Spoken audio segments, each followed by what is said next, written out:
Morel and Leol finally throw down, and Killua and his brand new octopus buddy Ikalgo team up in my review of Hunter x Hunter episode 107. The battle between Morel and Leol was another example of why Hunter x Hunter has some of the most unique action scenes of any of the big like shonen type series, and a lot of that has to do with the fact that they're always really unique and they always manage to include really good strategy with all of them. And this episode was cool because you got to see Leol was using this ability that involved a surfboard, and he summoned all of these big waves in this underground area, and he started to flood everything. And Morel notices this ability looks really familiar. It belongs to one of his other fellow hunter friends, and this enrages him as they decide to get into this battle. And for the most part, Leol seems to dominate the first half of it, or maybe that's just the way it's made to look. And, you know, his powers are pretty cool. Like, he's able to summon, like, giant tidal waves and, like, all these big whirlpools and everything. And, you know, I just never imagined he would be doing something like this, but although it's very fitting. His design combined with the surfboard and everything, I can't help but think, like, he reminds me of, like, a Mutant of the Week from the original Teenage Mutant Ninja Turtles cartoon. That's just what I get out of it anyway.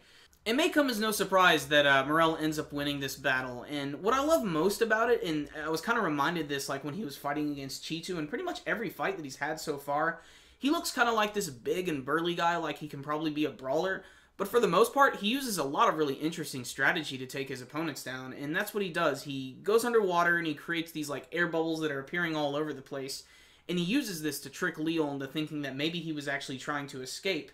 But as this was going on, he was actually sucking up all of the stagnant air in this underground area and then replacing it with carbon dioxide, and this caused Leol to start getting really dizzy, and then he just fell into the water and started sinking like a damn stone.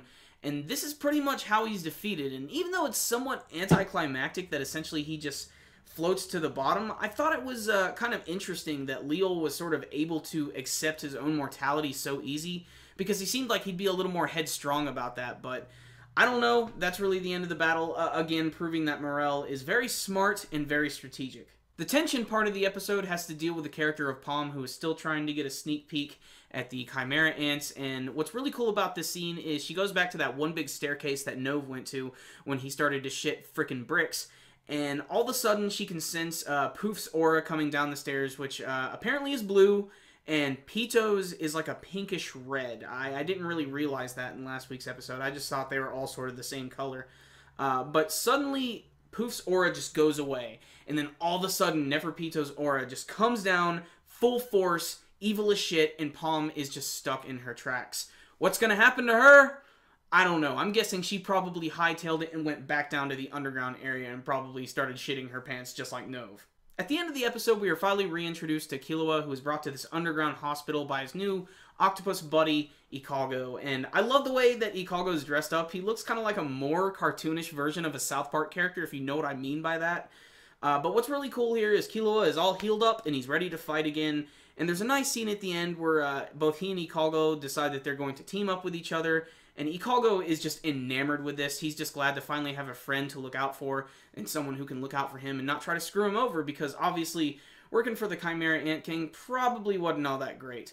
Not to mention working for all those other douchebag Chimera Ants. But still, the scene is really cool. It gets everybody pumped up, and it's just going to be good to know that Gon and Killua are going to be teaming up again.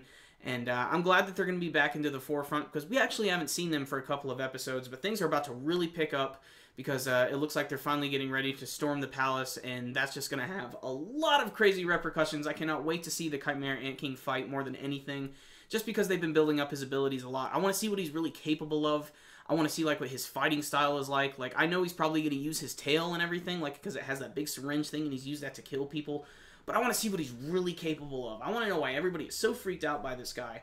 And considering how much they're building up Pito, I can only imagine what the king is going to be like. So I cannot wait to see the next episode. But this one right here is pretty decent. I thought it was dragged out maybe a little bit in the first fight, and I find that kind of strange because I usually like action. But maybe they could have shortened it just a tad. But for the most part, it was still good. It had like a good mixture of everything. It had the action, it had the tension, and it had a little bit of that comedy and heartwarming stuff at the very end with Ikalgo and Killua.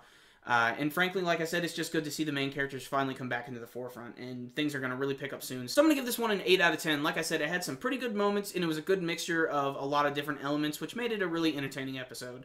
So if you're following the series, check it out. It's friggin' awesome. There it is, guys. Pretty decent episode of Hunter x Hunter right here, but how did you guys feel about it? You can let me know with your comments below. You can tell me about your favorite moments, maybe some stuff you didn't really care for.